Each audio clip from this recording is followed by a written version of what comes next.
Untuk kelompok 2 boleh perkenalkan diri terlebih dahulu. Baik, sebelumnya Bapak dan teman-teman semua, perkenalkan nama saya Hafiz Fikri Junaidi dengan BP 2010 94 2034. Perkenalkan Bapak dan teman-teman semua, nama saya Muhammad Dua Pratama dengan 2010 94 2027.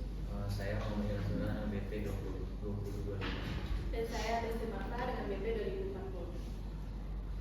Untuk kelompok 2 boleh menjawab pertanyaan dari kelompok 1. Izin moderator Bapak dan semua, ini ada pertanyaan dari kelompok 1 yaitu dari Indah.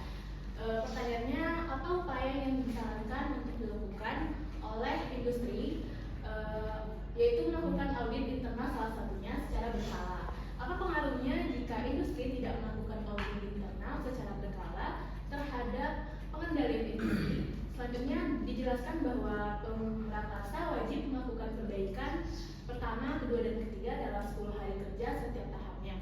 Jika melebihi, apakah tak dilanjutkan dengan syarat tertentu atau penerbitan keputusan tidak disetujui?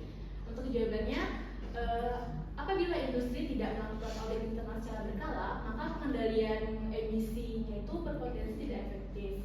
Karena audit internal ini berfungsi sebagai mekanisme deteksi dini terhadap ketidaksesuaian sistem pengendalian pencemaran, seperti kebocoran cerobong atau alat pengendalian tidak berfungsi optimal. Jadi tanpa audit internal ini, potensi pelanggaran baku mutu emisi dapat terlewat hingga menimbulkan sanksi administrasi termasuk teguran, paksaan pemerintah hingga pencabutan izin lingkungannya. Jadi oleh karena itu, audit internal ini menjadi instrumen penting dalam menjaga kepatuhan dan mencegah kerugian bagi industri. Next. Nah, lalu untuk pertanyaan selanjutnya, batas waktu perbaikan ini dalam Permen LHK nomor 5 tahun 2021, Pemrakarsa itu wajib melakukan perbaikan dokumen dalam tenggat 10 hari kerja untuk setiap tahapnya. Jadi apabila Pemrakarsa tidak memenuhi tenggat tersebut, maka permohonan itu dianggap tidak memenuhi syarat administratif dan tidak dapat dilanjutkan. Jadi Pemrakarsa hanya dapat mengajukan ulang permohonan yang baru. Ketentuan itu diterapkan untuk menjaga ketertiban administrasi dan memastikan proses pelayanan tetap disiplin waktu.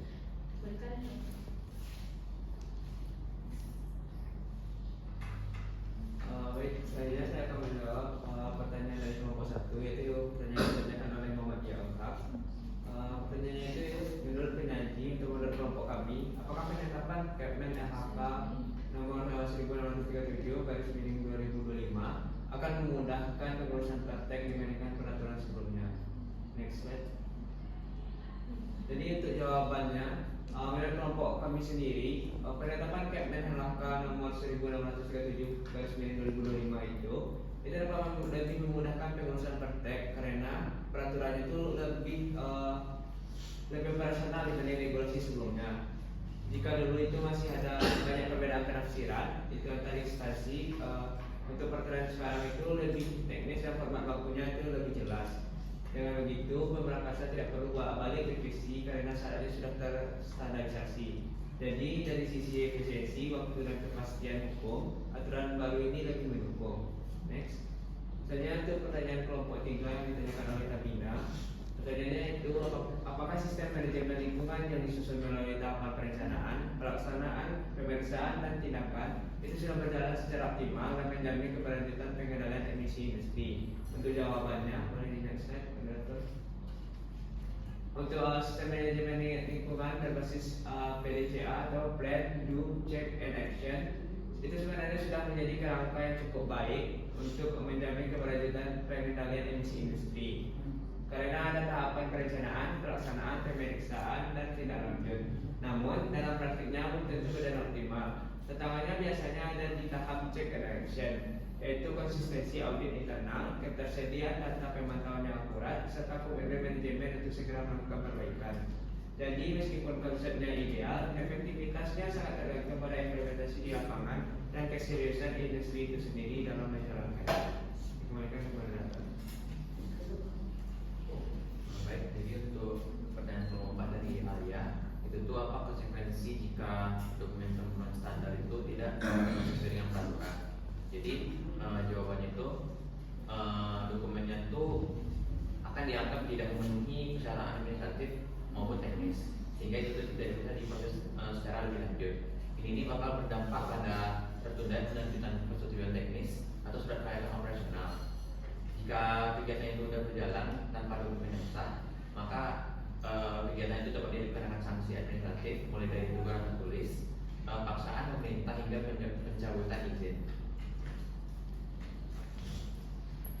Baik, selanjutnya itu pertanyaan dari Azahra dari kelompok 4. Menurut kelompok penyaji, apakah mekanisme perbaikan dokumen dalam sistem AMDAL.net sudah cukup efektif dan jelaskan alasannya? Lanjut.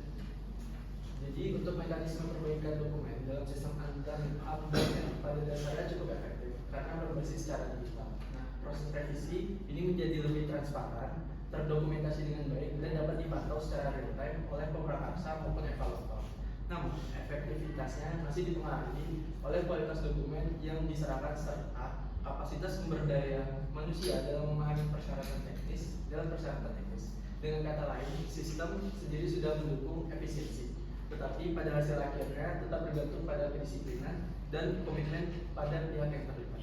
Kembalikan ke moderator.